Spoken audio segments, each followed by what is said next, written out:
Hello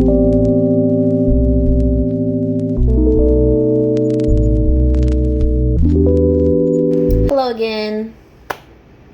Welcome back. Alright, so see, I knew better. I don't know why I do this every time. It's a good chance it ain't gonna work out for me. Oh, that's tiny. Let's do the little one.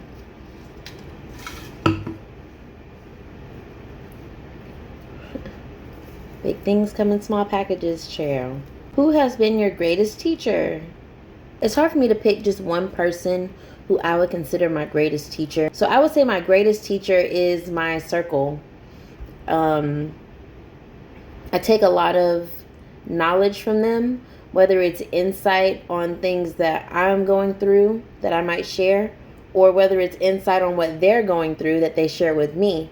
So if they're going through something that I might not be able to relate to at the moment, if and when I go through that same thing, I try to consider the route others around me have taken and how that worked out for them, how it didn't work out, what should they have done, what could they have done. Like, my whole squad is my teacher. The greatest teacher you could have is usually the people you love, even if they're teaching you what not to do. Even if you're looking at their actions like, okay, I know I don't need to be doing that. Thank you for the lesson. Lesson learned. Okay? You know, that to me is my greatest teacher. Now, if we're talking about like the school days, my school days, I had a teacher in the 4th grade named Miss Jackson at Lake Lucina.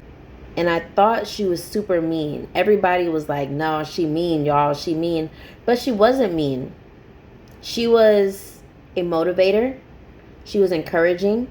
She saw things within me that I could not see for myself. She saw I wasn't doing my best. I wasn't working as hard as I could. She saw that I had a better quality version of myself that I was not willing to present. I wasn't willing to give that oomph until I met her. The 4th grade, I kid you not, is the first and only year I made straight A's all year. That lady did not let me slip. She was that teacher that made me try again. She didn't give me no answers, nothing like that, but she really pushed me to work hard or try harder.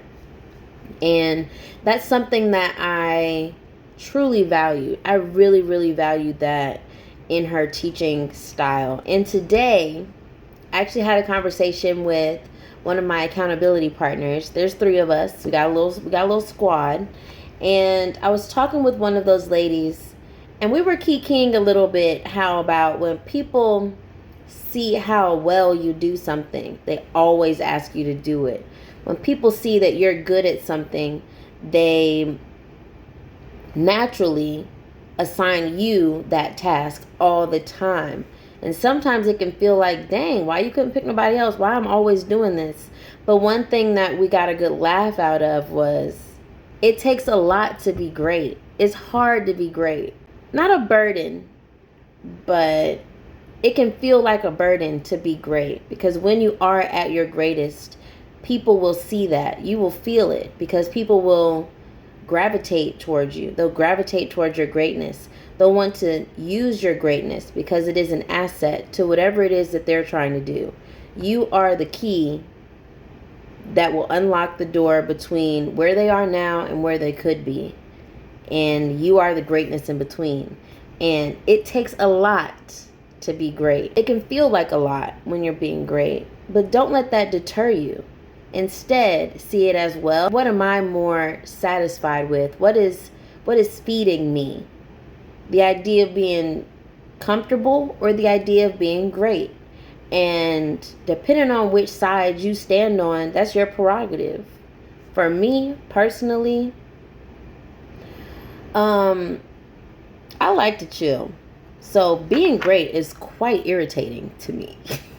That's why a lot of times I shy away from letting people know what I can do. I shy away from people getting to know me because I know, I have a feeling if I show you what I am capable of too soon, I don't know you like that. What if you take advantage of that? What if you start to aggravate the hell out of me because you keep asking me to do shit that I do because I like to? You want me to do it because you need me to do it. Those are the differences. But I want to say last year when I turned another year older, I started to think, what's the problem? If I'm good at something, why not share that? Because I'm being helpful. I'm putting my skill to use instead of gatekeeping it, whatever it may be.